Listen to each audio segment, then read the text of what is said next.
Hey everybody, Joey here. Although today's topic for the Realist News is regarding Trump's newest executive order involving climate change and his statement on the war on coal, we just didn't want to fail to recognize the atrocities that are going on in Syria. And if you don't know what we're talking about, here it is. Reports of a gas or some kind of chemical attack in Syria, killing dozens. Right now, the numbers are early, but we're hearing as many as 10 kids may be involved. And after that, a French news agency says a rocket slammed into a hospital where doctors were treating the victims, killing dozens more. Now, right now, it's 9:30 on April 4th, 2017, and the most updated death toll is as high as 70, with more than a dozen children suffering death from the chemical weapons. Now, I know it's hard to find hope, and especially in today's world when there's terrorist attacks every other day, it seems like, and there's atrocities such as these going on in Syria, and it has been for years. There are some organizations and there are people around the world that give us hope. So Joey and I want to do a little bit of our part in trying to spread some general awareness about charities that can help you get involved. So we'll include a link with several charitable organizations. Obviously, if you have some that you would like to promote as well, please put it in the comment section below. This is just something that we felt is a nonpartisan issue, and it's been called a humanitarian issue for several reasons. If you've watched the video, if you've seen stuff in the news, these are kids that are dying on a daily basis, and it is tough to watch. It's tough to see. Like Joey said, this is just an issue that we felt needed to be addressed at least somewhat, even if we're going to make videos about us being happy and us trying to promote positivity. We fully recognize the negativity out there in the world. So this is just a small way for you guys to get involved, and we just wanted to make sure that everyone's aware that we aren't being arrogant or ignorant or not cognizant of the negativity that's going on around the world, and we just wanted to help. We know that the Realist News is usually filled with satire. We put jokes in throughout, and it's not the most serious video in the world, but we want to entertain you as much as possible. But again, we just didn't want to fail to recognize the terrible tragedies going on in Syria right now. And like I said, although it's hard to find hope in certain places of the world, especially in Syria the last few years, charity organizations like the ones that we have listed below and people all around the world need to come together and believe in peace and love throughout the entire world. So on that note, we'll return to your regular scheduled programming.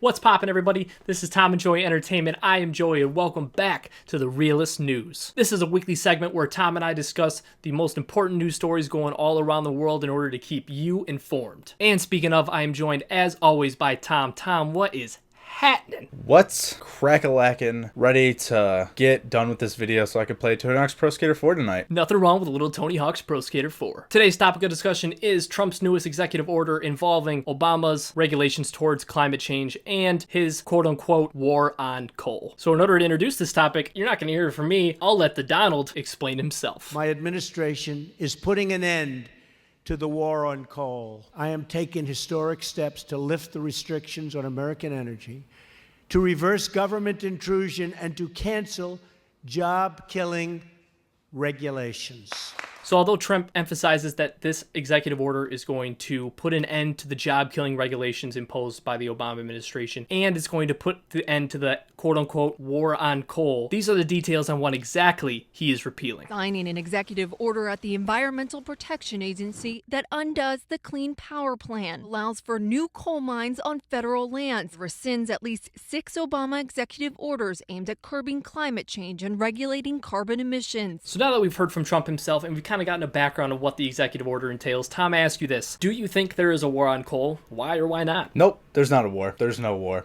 That's bullshit.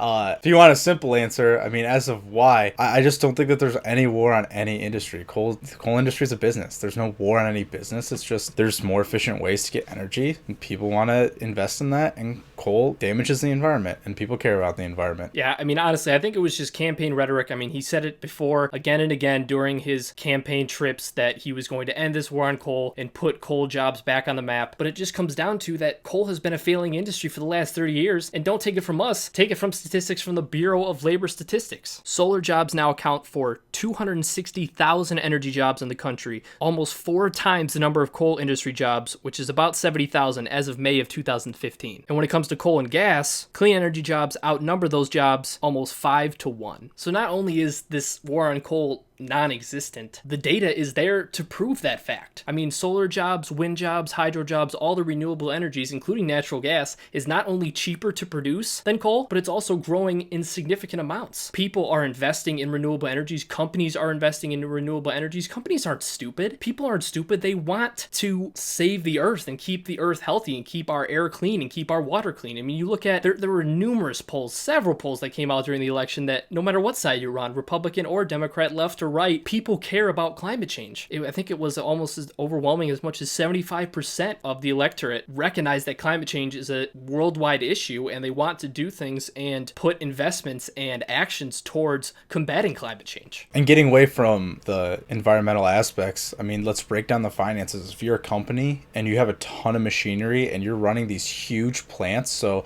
let's say you're in manufacturing and you have a lot of robots, your utility bills are a huge expense to you. And if there's other opportunities for you to get those down to literally zero, because that's possible with alternative energies, then you're going to take it. And not only are you going to take it, but that's going to help you take that cash that you had that you were spending on those energies and put it into other things. For instance, maybe like other projects that could come out and roll out to the consumer. There's so many more opportunities that we haven't even brushed the surface. Alternative energies opens a lot of doors. All these coal mining jobs that are being lost can be regained. I mean, it's not like they're just going out in thin air. Like, these people can go to work. Yeah. When you look at a company's perspective, when you look at company image, if you come out and say that you're investing in renewable energies or you're powering your company, you're powering your factories with renewable energies, that's going to improve your company image rather than, okay, Trump makes this executive order and kills these quote unquote job killing regulations. And then you come out and say, yeah, we're going to invest in coal factories. We're going to push coal as much as possible because we love this executive order. The majority of people are going to look at that company and think, bro, what the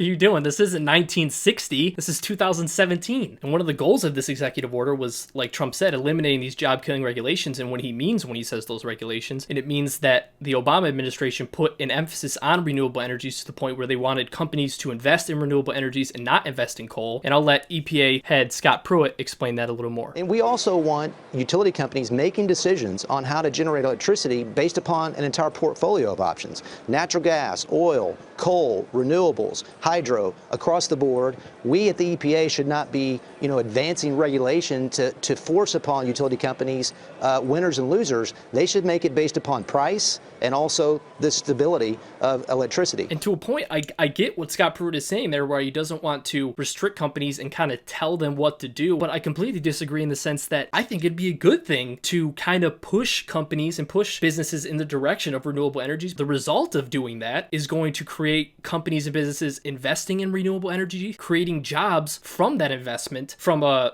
black and white perspective, saying that these regulations in a simple sense are forcing companies to choose what type of energy they want to use, kind of pushing them in the direction of using renewable energies instead of relying on coal, is going to help us in the future to eventually rid our dependence of coal and fossil fuels. No one's really talking about worker safety either. You want to talk about a dangerous industry? There have been thousands beyond thousands of workers who have work-related injuries and work-related accidents related to coal mining. I wish that people would also kind of talk about the workers and say, hey, you can have a job, which is what we want for you. I mean, here's a job and it's safer. Boom, go do it. I feel like I'm taking crazy pills half the time. It's like, guys, what the is going on? This is not working. There's something that's going to work. Let's just go do it. Yeah, like you said, when it comes to worker safety, I mean, what's the worst thing you're going to do installing solar panels? I mean, you're going to get too much of a tan. You're going to look too good after investing these solar panels. Not only speaking in terms of domestically, like involving the U.S., but this executive order and this kind of re-emphasis on coal and reinvesting in coal really lags us behind with the rest of the world, because the rest of the world looks at this thing as like, okay, you can invest in coal, but we're still going to put a significant amount of money towards renewable energies because we're not dumb. We know that that is the energy of the future. And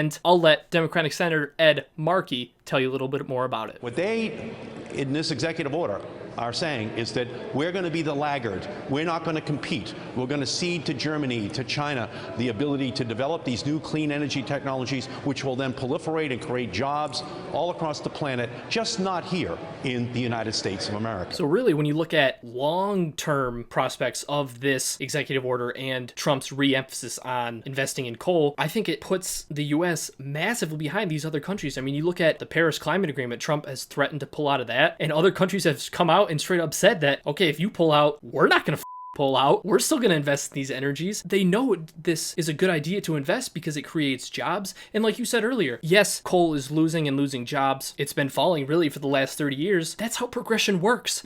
Trump's next executive order is going to be reinvest in the creation of Sega Genesis. And he's going to put end the war on Sega Genesis and Sega Dreamcast. I mean, bring back lead paint. Yeah, exactly. And it's like, cheap, let's do it. Yeah, exactly. Coal jobs are not being eliminated and are not dropping because of job killing regulations. They're dropping because the world is advancing and progressing. When solar energy, wind energy, hydro energy, and natural gas are all cheaper than coal and 10 times better for the environment, why are other countries and businesses going to invest in coal just to bring jobs back, knowing that if they just put their money that they would towards reinvesting in coal and invest it into renewable energies, those jobs are going to come one way or another? And like, obviously, it's just so frustrating to talk to really old school CEOs and business leaders in America who want it done the way they've always done it. And it's hard for them to understand change is happening, whether you like it or not. And even like in my line of work, we've had meetings with partners, with very high up execs who sit down with the younger generation and they'll say, what's happening? What's going on? Why are these changes occurring? And I feel like right now, especially with coal, there's just such a gap between, all right, this is where this group of people think this is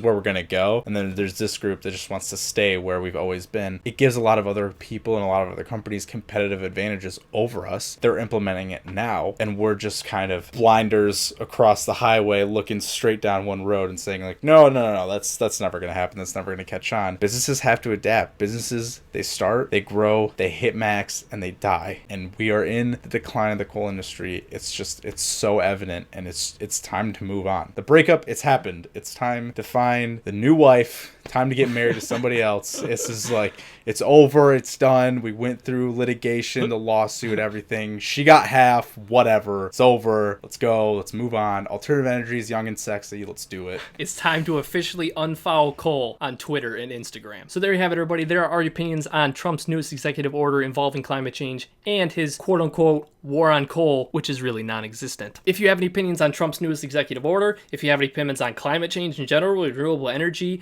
or if you think that there's a war on coal, or agree with us that there's not a war on coal, please let us know in the comment section below. As always, we love to hear from you. And as always, if you like the video, go ahead and give it a like underneath that video and hit that subscribe button if you want to come back and see more videos every Monday, Wednesday, and Friday. And as always, I'm Joey. And I'm Tom. We will see you next time. Peace.